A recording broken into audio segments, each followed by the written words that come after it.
You know what they say as you get older, the first thing that goes is your hearing. Your hearing? That doesn't sound right. Your hearing. It doesn't sound right. Oh, is it your memory? I think it's your memory. I don't remember. Welcome to CK4RC. Welcome back to the channel. I'm Chaz. This is CK4RC. Not only did I forget the first part, evidently I also forgot that I started a build months ago and just haven't got back to it. So maybe it's time that I take my ginkgo biloba and get back to it. What I'm talking about here is my Hardpark build. So it's just stuck here where it was months ago when I was in New York and I started the build. So I'm going to get back to it. I've got my cantilever suspension I still got to do. I still have to get the upper links in here and get the axles, obviously, because you can't drive without axles. I don't have a motor mounted or any electronics. So I have all of those things down here in my build bag. So enough blabbing. Let's get to the work. I'll tell you what, I'm just going to have to start calling this build the Brotherhood of the Traveling Build, because I started this build in a hotel room. I've worked on it now, currently, in my office at my day job. And I think I've even worked on it in my car once or twice as well. Basically, I have worked on this build everywhere except for in my workshop or on my workbench. So anyway, back at this build, I do have one of the sides of the cantilever suspension finished. So pretty pumped about this. It is not 100% the way that it is pictured on the Hardpark website, but it is functional. So the biggest thing I can find that is not quite right is there's supposed to be a little spacer right here, but the pivot ball on the stock shock, and yes, this is a stock SCX24 shock, according to Chad from Hardpark Crawlers, this is kind of the recommended shock because they just work really well for the cantilever setup. So I did get Hardpark shocks because I wanted this to be a complete Hardpark build.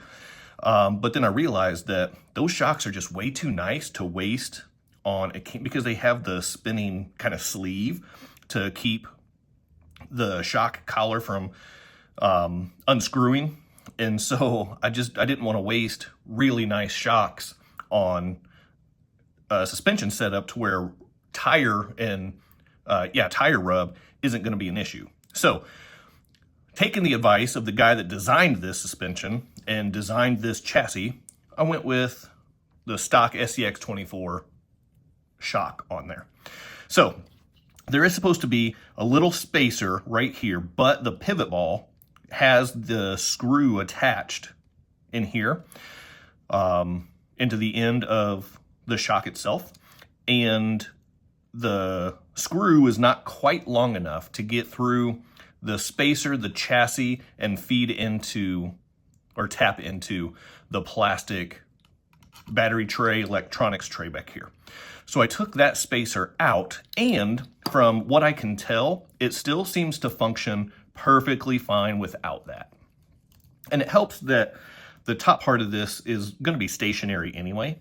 So I think it's still going to flex just the way it's supposed to. Right now, it's this little screw's rubbing on the chassis, but that's because it is not attached to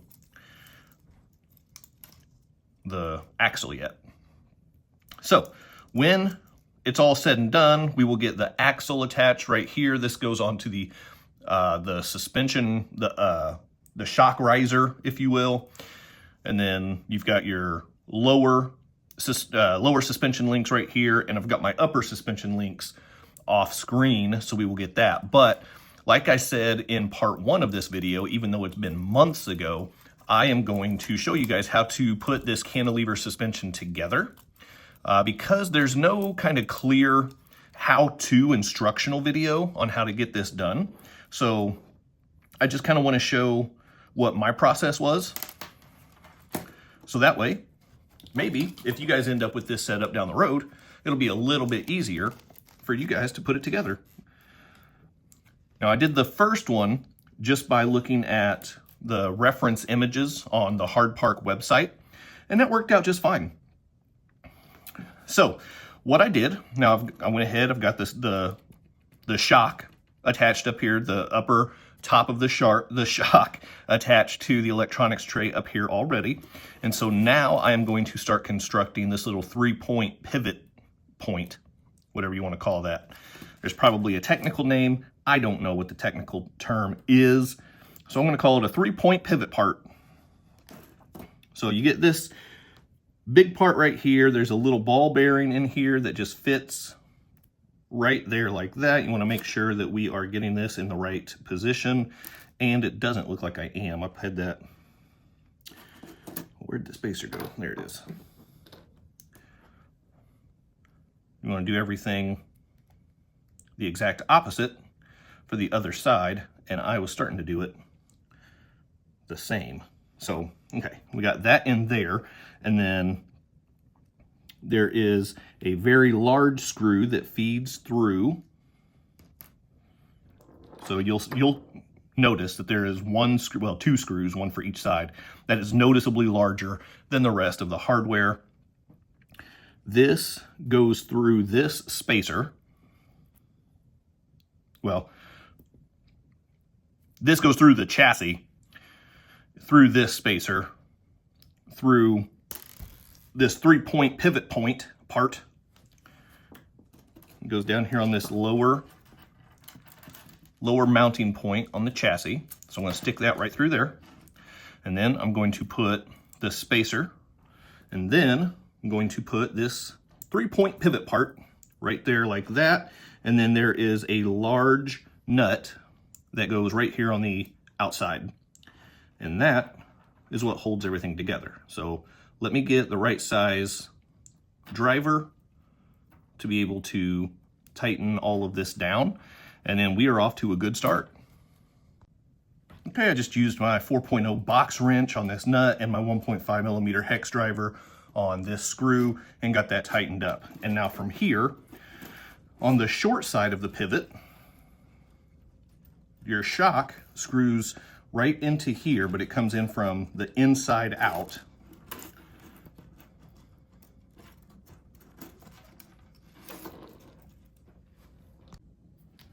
And then you get one of these tiny little nuts right here. This is what I like to use my needle nose pliers for. And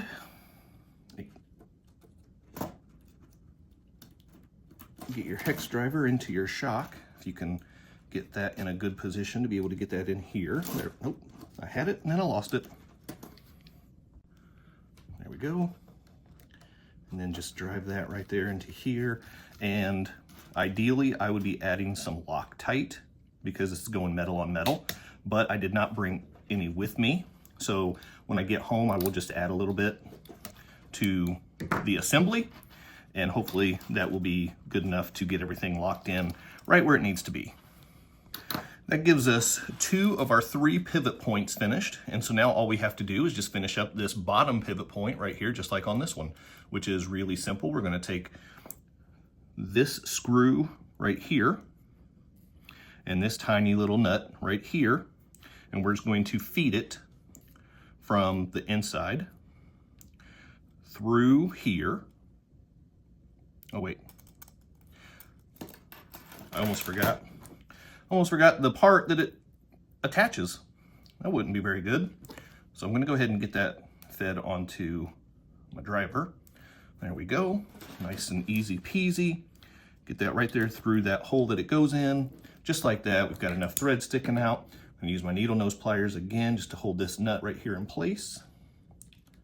Again, Loctite would be ideally the way to go, but for now,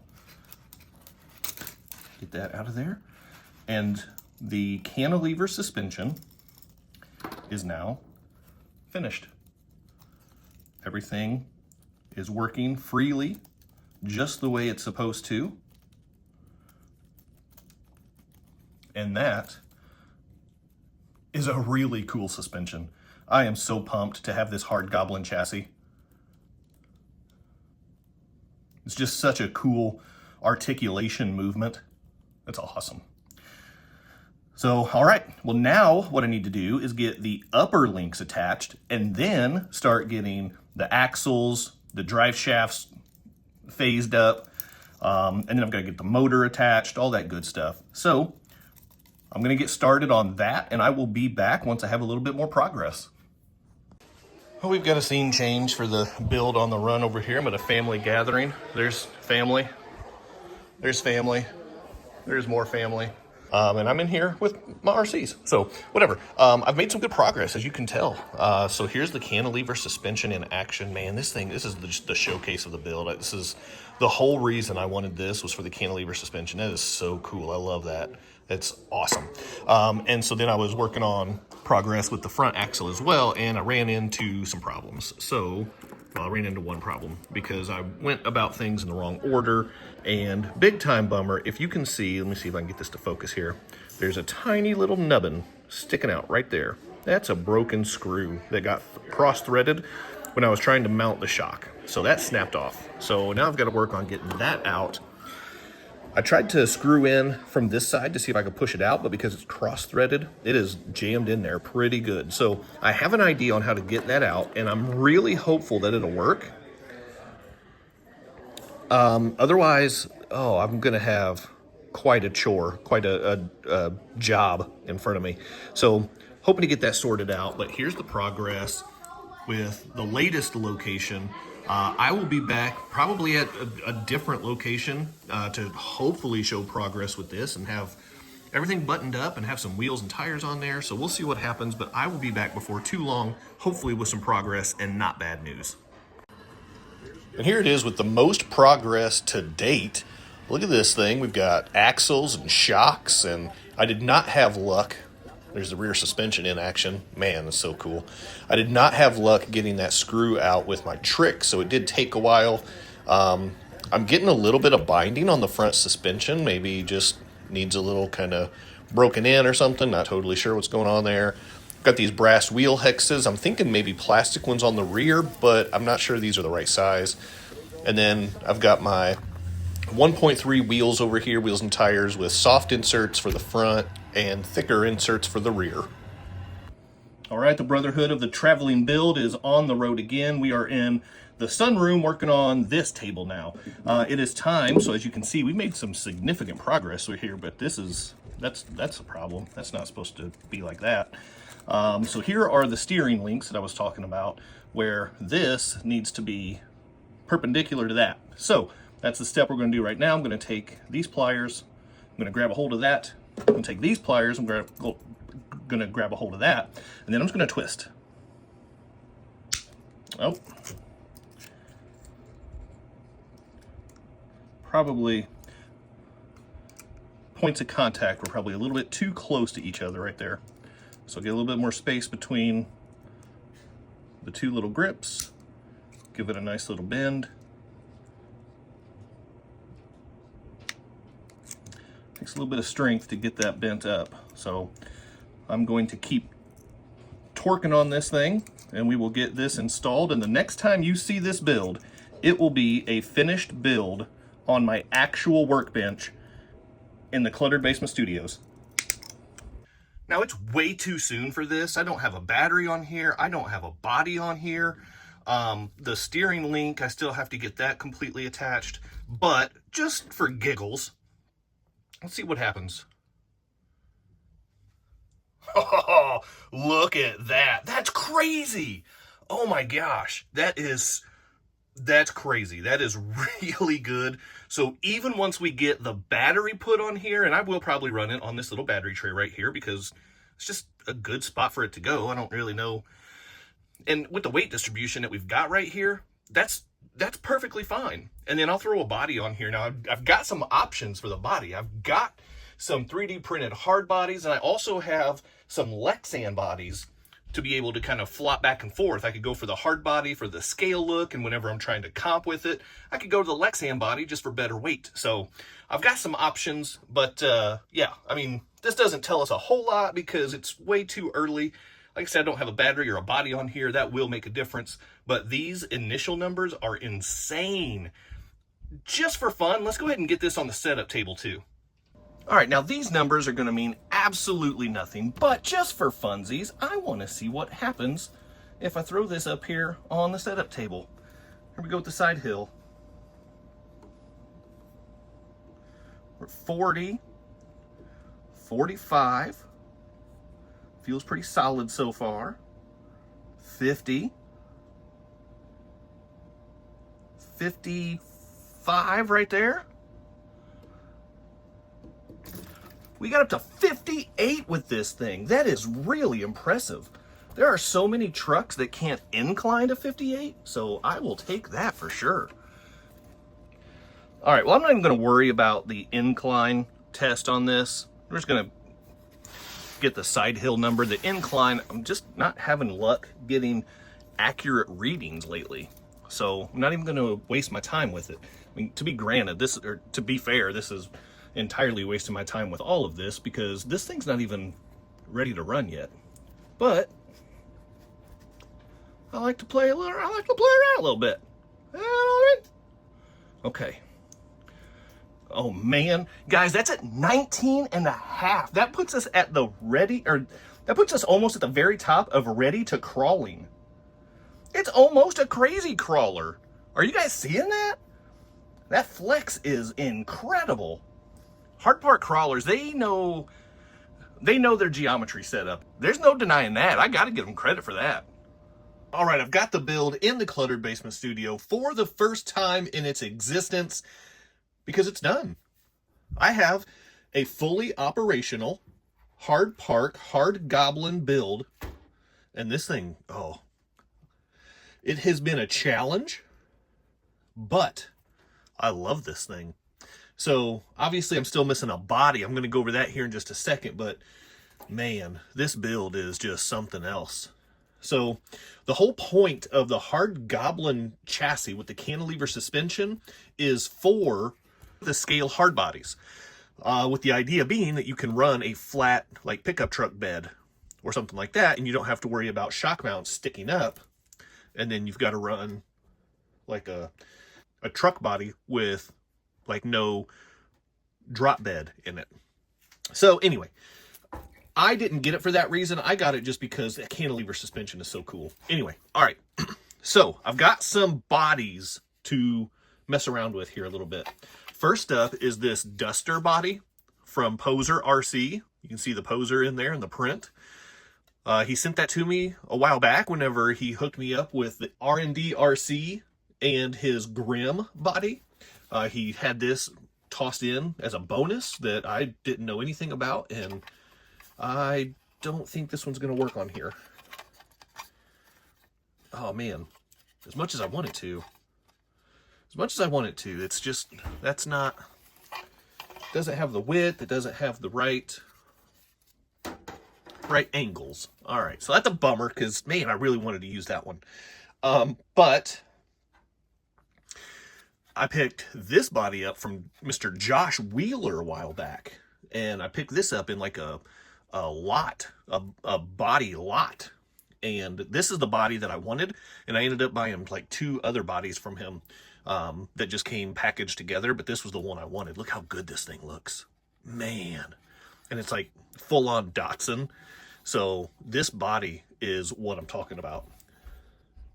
But I don't know if I'm going to be able to make this one work either. Oh, it's my battery. My battery's causing problems. That's what the hang-up is. Oh no, it's not. This body's not going to be wide enough either. Oh, that's a bummer, man. This one would have looked great on there. Oh man, that would have been so good. All right, well, I've got this other body here. This is the evolution of the Datsun going to the full-on Toyota, and it's got the removable bed cap, so that's pretty cool too. But yeah, just leave that on there. And I have a feeling this is going to be the same as the Datsun with the way that the cab and the bed mate up like that. I think if I took this battery out of here, I have a feeling, yeah, without that battery. All right, well, if I use a different battery, I could probably get away with getting what I want. set the battery. I don't know. If I can figure something out with that battery. Ooh, man, this one might work. Wait, will the Datsun work then?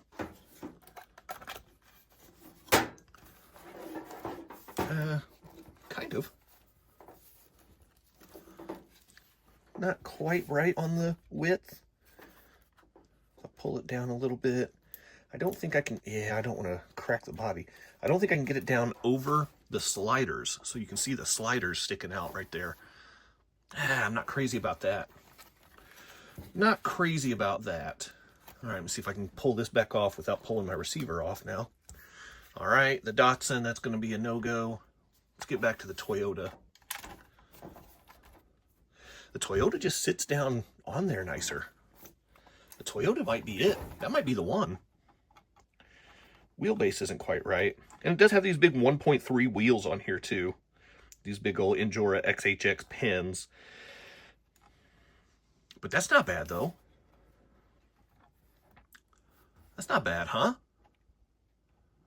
Get it on here, like right around here or so. Yeah, that's pretty good. Oh, that's not bad. All right, hang on. I've got one more I can test out. Actually, I've got a lot more I can test out, but I've only got one more that I'm going to test out. And again, this one is another Josh Wheeler special. Look at that.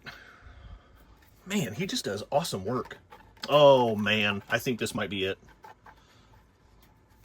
That wheelbase. That wheelbase works. The width, it just slides right down over the sliders right there. Oh man, I think I can make that work. What about if I have the battery on the tray? Does this do anything for me?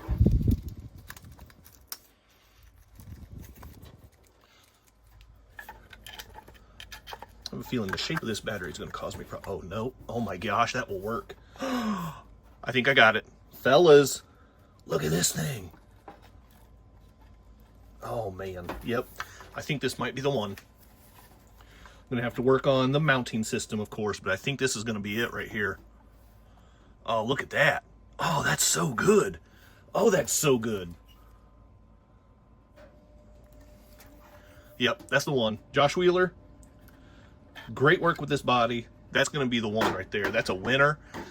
So, all right, well, you can see the crawler tracks back here in the background. You can see that I've already got my Turnigy Bolt X 3S lithium high voltage battery. This is, like I said, it's a 3S 11.4 volt, not 11.1 because it's the high voltage, with an 80C discharge rate. So this battery is going to get the job done. Now let me get this beast turned on and we're going to take it for a little test drive without the body because I don't have it mounted.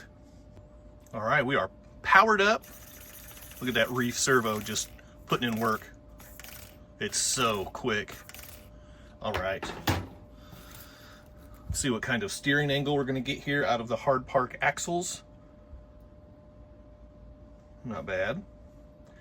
I've kind of reached the limit on my throw right there on the servo. So I think there's more steering angle. Oh yeah, that side is way better. This side, the link is just a little bit too long. The drag link is. So turn into the left as you're facing the vehicle. A little bit more shallow in the depth of turn, but to the right, that's nice. All right, let's get this crawler track set up and give it a run. All right, here we go.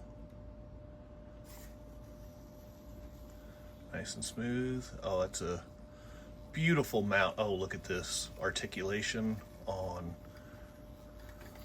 Oh, wow. Man, it's so good. It is just crawling right over this. I need to steer a little bit better than what I'm doing. I'm getting distracted with the camera and the flex. Oh man, that looks good.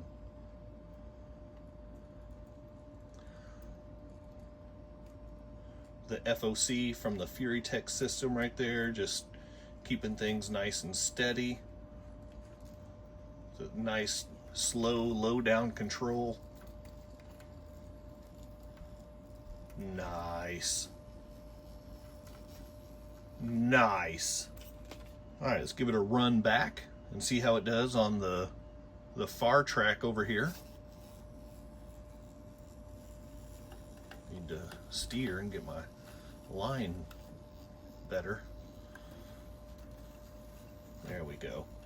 Now we're on track. Now we're cooking. Oh, look at that flex. Oh, it's just beautiful. Oh my gosh, this thing is, it's just a little spider. Oh, it's so good. That is so good. All right, I've got one more test for the wave from Crawler Tracks.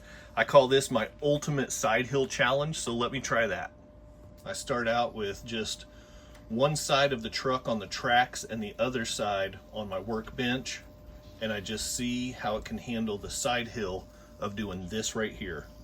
Oh wow, it just stayed planted, exactly what you would want to see. Oh my gosh, that was so good. So good. All right, now let's try it from the side and see how that looks.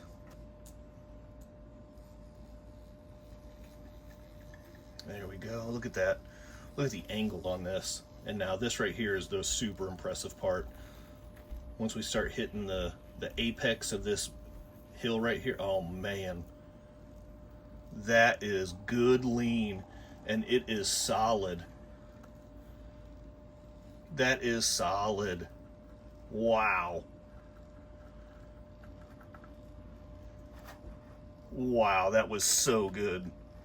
Oh, that's so good. Oh, we did it. We reached the finish line on this build. Now, I got to be honest with you. This build gave me every bit of headache I could have ever...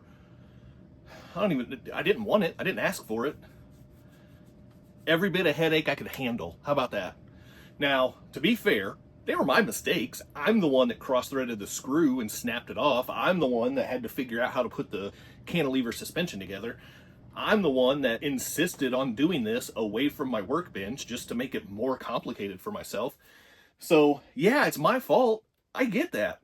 And to Hardpark's credit, they've been so responsive anytime I have an issue or a question. They've been super helpful, getting me straightened out. And I couldn't be more appreciative of the guys at Hardpark. They are fantastic. And whew, this build has quickly gone to the top of my custom build quality list. So I've got to get this thing fastened still. I just have it sitting on here right now, but come on, that's going to work. That's going to get the job done. So there it is. If you've made it this far in the video, drop down Hardpark articulation down in the comments. That's the word, that's the phrase for the day, Hardpark articulation. And beyond that, leave me a comment. Do you have a Hardpark build of your own? Do you have a Hardpark chassis? Do you have Hardpark axles or suspension? Do you have any Hardpark components at all? This is my first one, and I learned a lot from it, I'll tell you that. But from the looks of it, super worth it. So no complaints now that it's done. That's it. That's all I've got for you today. There's my Hardpark build. Long overdue, but finally wrapped up. Hit that quadfecta for me before you go. Like, subscribe, comment, and share, and then hype.